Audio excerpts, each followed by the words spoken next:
In the history of popular music, certain musicians become so deeply connected to the sound of an era that their influence extends far beyond their instrument. They don't simply play music, they help define culture itself. And when discussing the evolution of funk, soul, R&B, and groove-based music, one bassist stands among the most important figures ever to touch the instrument. That musician is Verdine White. For more than 5 decades, his bass lines have powered some of the most celebrated songs in music history. Songs that crossed generations, songs that filled stadiums, songs that became permanent parts of global culture. As the bassist of Earth, Wind and Fire, Verdine White helped create a musical identity built on rhythm, positivity, spirituality, sophistication, and explosive energy. His playing combined precision with joy, technical mastery with movement, and groove with emotion. But behind the iconic bass lines and legendary performances was a musician whose journey began far from international fame.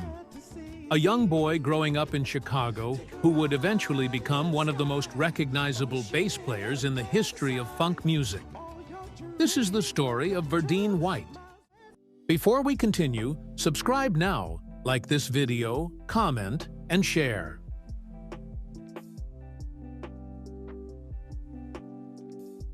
Verdine White was born on July 25, 1951, in Chicago, Illinois, into a deeply musical family. Chicago during the 1950s and 1960s was one of America's most vibrant musical cities, filled with jazz, blues, gospel, soul, and emerging rhythm and blues influences. Music surrounded Verdine from an early age, but perhaps the greatest influence in his life was his older brother, Maurice White. Maurice was already developing into a highly respected drummer, arranger, songwriter, and visionary musician. He worked as a session drummer at the legendary Chess Record Studios and performed with jazz musicians around Chicago. Watching his older brother pursue music professionally inspired Verdine tremendously.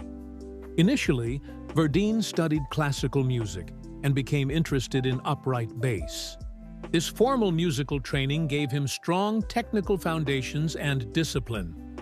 Unlike many self-taught bassists, Verdine developed a serious understanding of timing, harmony, and musical structure early in life.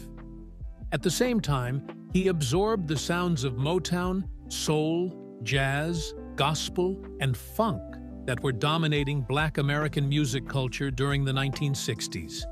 These influences would later become essential ingredients in his sound. Although Verdine initially studied upright bass, he quickly became fascinated with the electric bass guitar. The instrument was evolving rapidly during the late 1960s. Bassists like James Jamerson, Larry Graham, and Chuck Rainey were transforming the role of bass in modern music. Instead of remaining hidden in the background, the bass was becoming melodic, rhythmic, and highly expressive. Verdine absorbed all of these developments while simultaneously developing his own identity. What immediately separated him from many bass players was his energy. Even early in his career, Verdine approached the instrument physically. He moved constantly while playing, he attacked notes aggressively, and he played with an excitement that audiences could immediately feel. His groove wasn't passive, it was explosive. By the late 1960s, Maurice White had moved to Los Angeles and began assembling a new musical project that would eventually become Earth, Wind and Fire. Maurice envisioned something far beyond a traditional band. He wanted to combine funk, soul, jazz, gospel, African influences, spirituality, sophisticated arrangements, visual spectacle. It was an ambitious vision, unlike anything else in popular music. Maurice soon invited Verdine to join the group. The chemistry between the brothers became one of the defining forces behind the band's success. Maurice provided the vision, songwriting, production, and leadership. Verdine provided the groove, energy, and rhythmic fire. Together, They created one of the most successful bands in music history. As Earth, Wind and Fire began releasing albums during the early 1970s, audiences immediately noticed something unique about the rhythm section. The groove felt alive. Verdine White's bass playing became a central part of the band's identity. Unlike bassists who relied purely on repetition, Verdine built bass lines that constantly moved. His lines danced underneath the music. They interacted with drums, horns, vocals, and percussion simultaneously.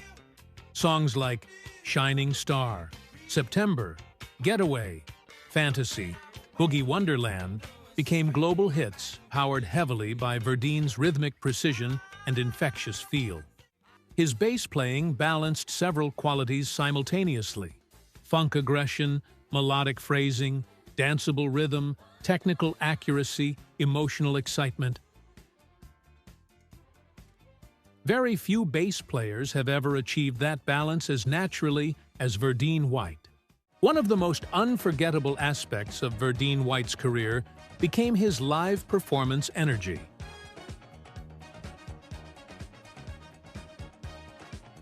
Unlike many bassists who remained stationary on stage, Verdine performed with explosive movement. He jumped, spun, danced, ran across stages, and interacted constantly with audiences. His performances became visual experiences as much as musical ones.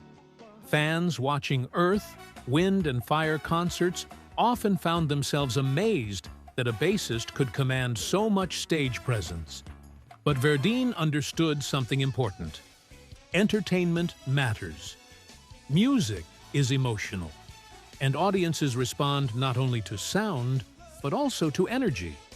His movement reflected the joy inside the music itself. Technically, Verdine White developed one of the most recognizable bass sounds in funk history. His tone was bright, punchy, percussive, and deeply rhythmic. Much of his sound came from his aggressive fingerstyle technique combined with exceptional right-hand control. He often used Fender basses throughout his career, particularly models capable of producing strong mid-range clarity and articulation. But equipment alone could never explain his sound. The true secret was his feel. Verdine played slightly ahead of the beat at times, creating excitement and forward momentum. His attack gave the music urgency, and his timing locked perfectly with the drums and percussion sections of Earth, Wind, and Fire. This created grooves that felt enormous. Few songs in music history have achieved the cultural immortality of September. Released in 1978 by Earth, Wind, and Fire, the song became one of the most celebrated dance tracks ever recorded. And at the center of its groove sits Verdine White's bass line. The bass moves with incredible bounce and momentum, perfectly supporting the rhythm while adding melodic movement beneath the vocals and horns.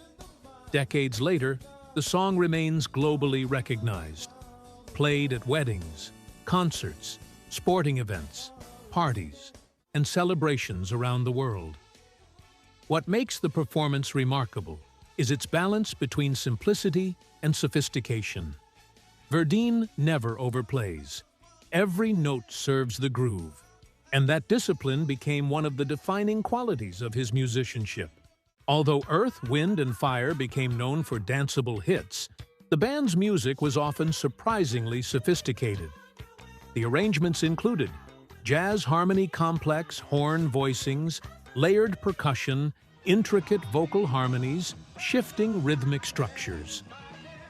Verdine White thrived inside these arrangements. His musical education allowed him to navigate highly advanced harmonic environments while maintaining groove and accessibility. This ability separated Earth, Wind, and Fire from many other funk bands of the era. Their music appealed simultaneously to casual listeners, jazz musicians, dancers, pop audiences, soul fans, and Verdine's bass playing became one of the critical elements holding all of those musical layers together. By the late 1970s and early 1980s, Earth, Wind and Fire had become one of the biggest bands in the world. The group sold millions of records internationally and became famous for spectacular live productions featuring massive lighting systems, elaborate costumes, magic illusions, choreography, huge horn sections. At the center of it all was Verdine White. Night after night, he delivered performances filled with intensity and consistency. Despite the enormous success, Verdine remained deeply committed to musicianship. He continued refining his technique and evolving as a player even while performing in arenas worldwide. Verdine White's influence on funk and R&B bass playing became enormous. Countless musicians studied his grooves and stage presence. His impact can be heard in generations of bass players across funk, gospel, R&B, pop, soul fusion. What made his influence unique was that it extended beyond technical playing. He influenced performance culture itself. Many modern bassists who perform energetically on stage owe something to Verdine White's example. He proved that bass players could become visual stars without sacrificing musical quality. At the heart of Earth, Wind and Fire's success was the creative relationship between Verdine and Maurice White. The brothers shared not only musical chemistry, but also a spiritual and emotional connection. Maurice's vision shaped the direction of the band. Verdine's energy helped bring that vision to life on stage. Their partnership became one of the most important sibling collaborations in music history. Even after Maurice White stepped away from touring due to health challenges later in life, Verdine continued preserving and honoring the legacy of Earth, Wind, and Fire. Following Maurice White's passing in 2016, Verdine became one of the primary guardians of the band's musical spirit. Over the decades, Earth, Wind, and Fire received numerous honors, including Grammy Awards induction into the Rock and Roll Hall of Fame, Lifetime Achievement Awards, international recognition, and Verdine White became universally respected as one of the greatest funk bassists ever. Musicians consistently praise his groove timing, stage presence, consistency, musical intelligence. But perhaps his greatest achievement is simpler than awards or statistics. His music continues making people feel joy. Across generations and cultures, Earth, Wind, and Fire songs continue bringing people together. And Verdine's bass remains at the center of that experience. The story of Verdine White is ultimately the story of groove itself. A musician who transformed rhythm into movement, who transformed bass playing into celebration, and who helped create some of the most uplifting music ever recorded. For more than 50 years, his bass lines have inspired musicians, energized audiences, and shaped the sound of funk music worldwide. And while musical trends continue changing, the groove of Verdine White remains timeless. Because great rhythm never disappears. It becomes eternal. And Verdine White helped write that rhythm into music history forever. Thank you for watching. Don't forget to subscribe, like, and share. See you in the next video.